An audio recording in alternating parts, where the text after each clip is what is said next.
authentic conversations about ourselves and our community, exploring topics that uplift and inspire us. From personal growth to social change. So grab your teacup and get ready to join the conversation.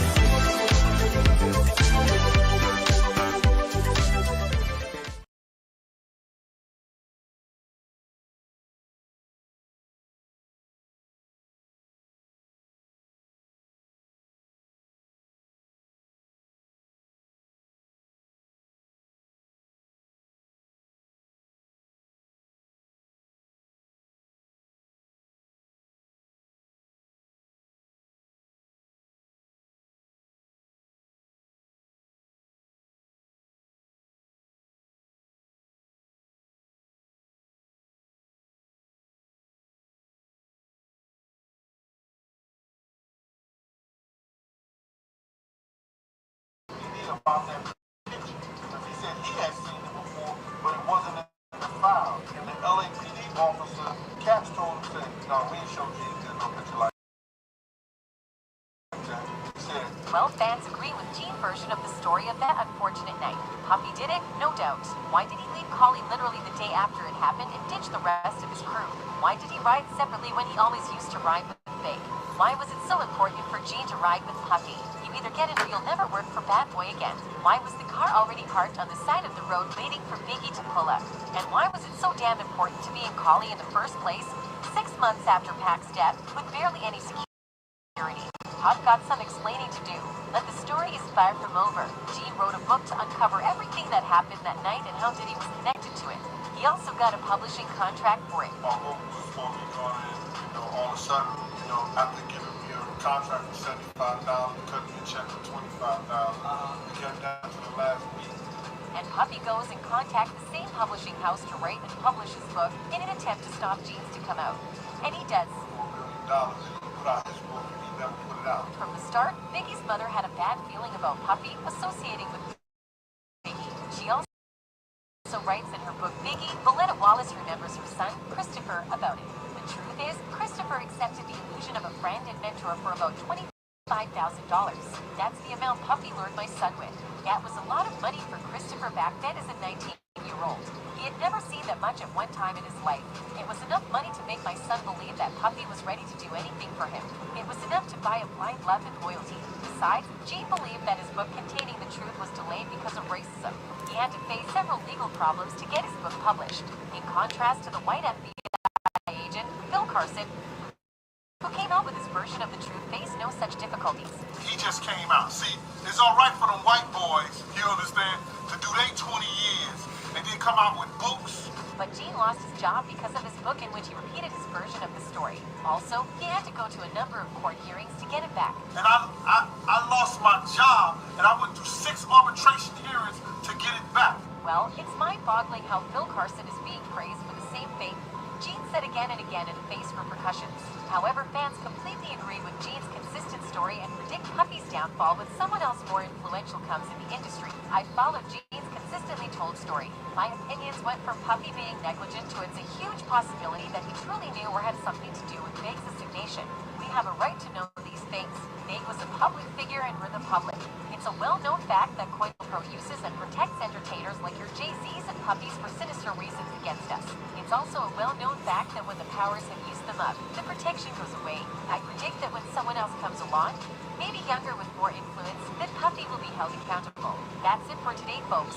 Until next time, goodbye. Hey, Okay, so that was a little bit about...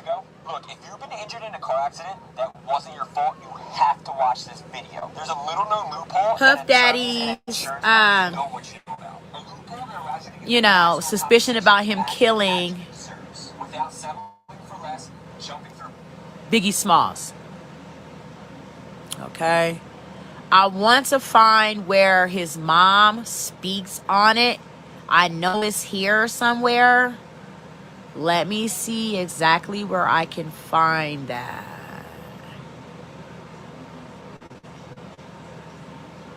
Okay. Biggie's mom's shocking statement. Biggie's mom made a crazy statement. Was not only a musician, an artist. Christopher was a son, was a grandson, was a nephew. He was a good friend. And people need to see that part of him that nobody else sees. Eventually, she continues to mention that his death was planned by the people around him. With Pac's killer in prison, a lot of old cases. So just soon enough, we might have a map for what really happened between Biggie Tupac and P. Diddy. Biggie's mom made a crazy statement. Okay. So that was a short insert of something Biggie's mom spoke on. Let's see what this one says. Biggie's mom exposes Diddy for sacrificing Biggie. Diddy has been accused of being responsible for the passing of Biggie many times in the past, but never has he actually been accused by Biggie's very own mother. During a recent interview, Biggie's mom revealed that she thinks P. Diddy is the man behind Biggie's passing. And honestly, after hearing what she has to say, I'm starting to believe it. There's many reasons people actually believe that Diddy set Biggie up. And I must say, Biggie's mom has a few great points. It's said that Diddy worked with some upper-level people to get this done. And that's the reason he's yet to be arrested for Biggie's passing. It's interesting to hear what Biggie's mom thinks about her son's passing, and I never thought she'd actually put the blame on Diddy. Biggie's mom exposes Diddy for sacrificing Biggie. Diddy has been accused of being responsible for the... Let's keep going. I know that it's something where she says it herself and not just, somebody speaking about it. It was like maybe a few months ago she spoke on it. Let's see.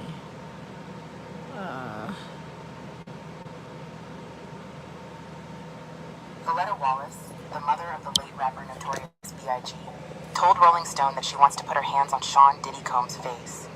According to USA Today, she expressed being sick to her stomach over Diddy's legal troubles and the allegations against him. Wallace said she is praying for Diddy's ex-girlfriend Cassie Ventura and his mother after seeing the 2016 hotel video. Valletta Wallace. Okay, that's another. However, we know we have been, told that by Biggie's mom. I can't find the exact. If y'all got it, send it to Tanisha, Tenesha, Talks, TALKS, Tees, TEAS at Gmail. No. Back up. Just send it to TanishaTalks at gmail.com. No T's at the end. My Gmail for Tanisha Talks Tees is Tanisha Talks, TENESHA TALKS at gmail.com. For anything that you guys can find, email it to me of Biggie's mom in her own words saying those things. I know I've seen it. I just can't find it. If y'all can find it, send it to me by email. Okay, so going on, Kim Porter's last words book. J-Lo and them have all had threesomes together.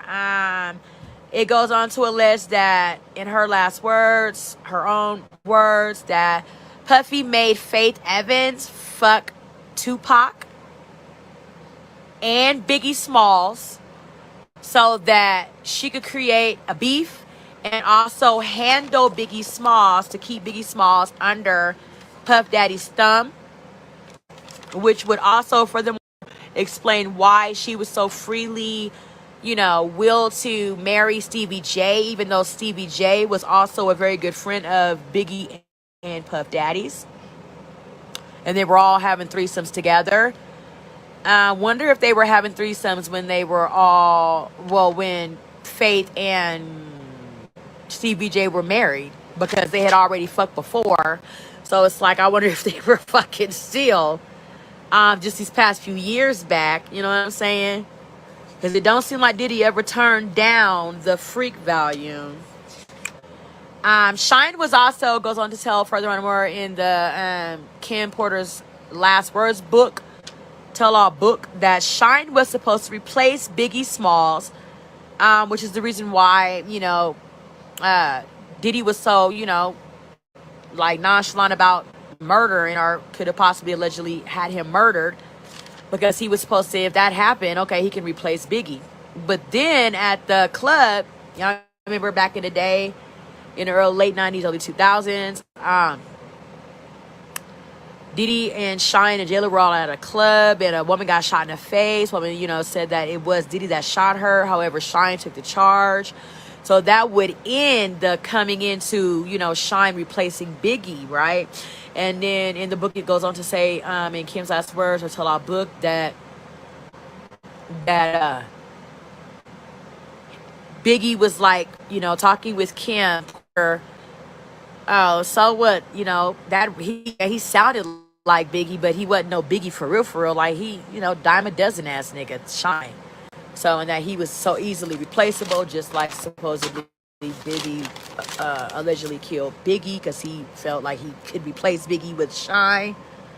Kim being made to have wild sex orgies at 9 months pregnant by Diddy was fucking mind altering. Like, okay, a lot of us go through a lot of pain, a lot of us go through a lot of strain, a lot of stress and strife in our life. What man makes their baby mother at 9 months old, that you're supposed to be in an endearing relationship with, right, have freak offs at 9 months pregnant? Just letting anybody and everybody ram your baby mama all up in her cavities. You see what I'm saying? Where your baby is being birthed, you know what I'm saying? Being in the womb, nurturing through the womb of her uterus. Like, who fucking does that as a baby daddy father to a woman? Baby 9 months, about to stick a foot out of her coochie cavity, and you got the likes of anybody and anybody said to be Will Smith, and hundreds others, fucking Kim Porter. Girl. So Kim gets tired of all the nonsense. Diddy falls asleep one night, really drunk. Kim thinks this is the greatest opportunity to go in and find some, let me hit a light, guys. 1 second. To go in and, get some evidence on Diddy. So as he's passed out drunk, she goes into his vault where he keeps all of his stored freak off tapes, and she takes them and she dubs them onto a flash drive, USB. And as she watches them, she sees underage children, Usher, Justin Bieber, and Little Bow Wow on these freak off tapes when they are under the age of 18, meaning not able to consent to have sex with an adult, on these freak off tapes. Y'all gotta go back and listen to my last live, y'all. We listened to it, okay? The whole book. Kim Porter's Last Words on my last live. The very last live before this one, okay? So, Diddy gets into a fight with Kim Porter, and she gets the best of Diddy in the book, where she kind of beats him up a little bit, kicks his kneecap out of place. He stumbles, falls, tumbles down flights of stairs. Kimora Simmons was there. She's like, I'm gonna call the police, Diddy. And then the police end up getting called, but before the police come, Kimora Simmons, who's supposed to be Kim Porter's bestie, right? She runs and leaves Kim Porter, you know what I'm saying, in the mayhem. She doesn't stick around. She doesn't lay down as a bestie. Like, okay, the police showing up. Yeah, let's, let them know what's what. No, Kim Porter, or Kimora Simmons hauls ass on Kim Porter during that incident. So the book ends basically with Kim Porter feeling as if she knew that he was going to kill her because she had already knew that he was capable of doing it. She had a movie role with a producer. She came home. Flowers were delivered to her from a movie producer. She tries to explain to Diddy that it's just from a movie producer that wants to cast me in a movie. He gets upset, they get into a fight. He starts throwing shit. He breaks her down bad with a chair, hit her with a chair, slaps her, punches her, does all these, domestic violence acts on her. And then comes to find out later on that the producer of the movie was found dead due to pneumonia. Like how she was found dead, and how a boyfriend of hers, after they had they time apart or whatever for some time, close to her in 2018, Kim Porter, he was found dead by pneumonia. So I mean, the book is great. Like, y'all, it's a great tell-all book. I believe a lot of what is being said. I think people added their ad-libs in it. They put their little, tidbits in on it, sprinkled it with it, But I think a lot of what was said was some things that Kim Porter had, tucked away. I believe Kimberly Simmons was the, harborer of this evidence. And now supposedly a lot of the freak-off tapes are in the hands of the feds. So we're just gonna stay tuned, y'all. That's a little overview of the book. I'm so glad that my blessed besties, y'all are my boos, listen to the last live where we had a listening together gathering of Kim Porter's last words. Okay. Yeah, so just an overview. Like, they were fucking everybody and their mama down to the industry. Will Smith, Jada Pinkett, allegedly maybe even Snoop Dogg. Like, oh my God, girl. Maybe even Jay-Z might have joined in on a freak off. They had hundreds of them. You know what I mean? Just in the time from when she was with Diddy, hundreds. She said that they laid down with hundreds of people. They always had invited people into their bed. I'm like, when do they ever have time to make music? Not for nothing. A lot of that was going on. Alleged, Little Bow Wow, Justin Bieber, and fucking Usher were on these sex tapes when they were underage, under the legal age to consent to being in bed with a grown person. Just lots and lots of shit being told. J-Lo and Kim Porter and fucking Puffy all threesomed and did things together.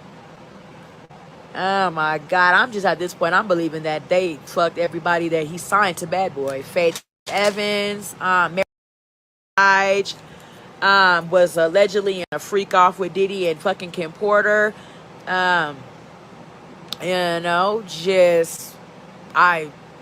Kim Porter says that she was so attracted to Mary J. Blige. She was so attractive. She had no problem. It was just naturally flowed organically, and they all fucked Mary J. Blige, Porter, and Kim Porter, and Diddy, girl. So yeah, it's a lot.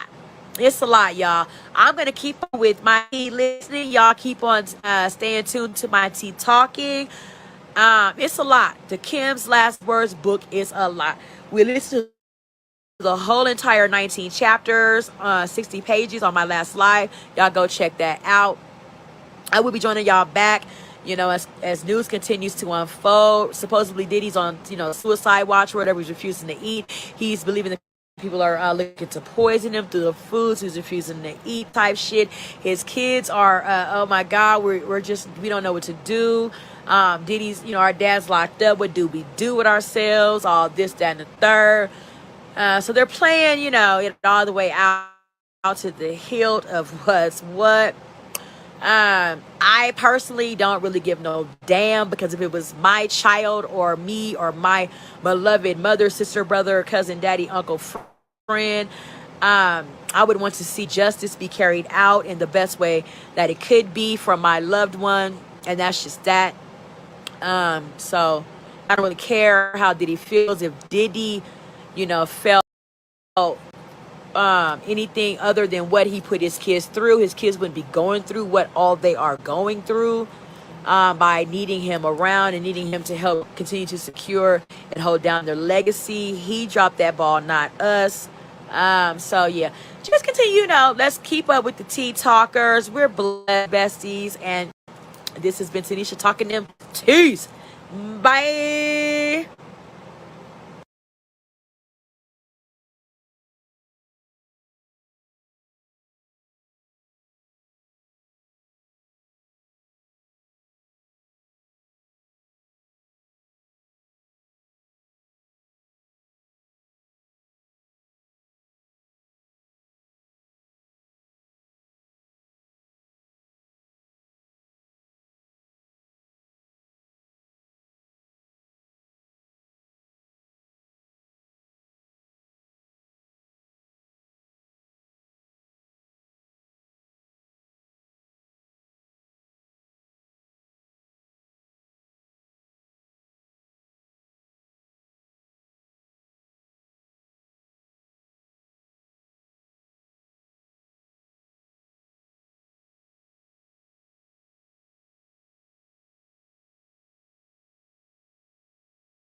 Thanks for watching. Remember to show your support by liking, subscribing, and sharing. It's a blessing. Keep your teacups filled and ready for my next upload. Until then, stay inspired and remember, always stay vigilant.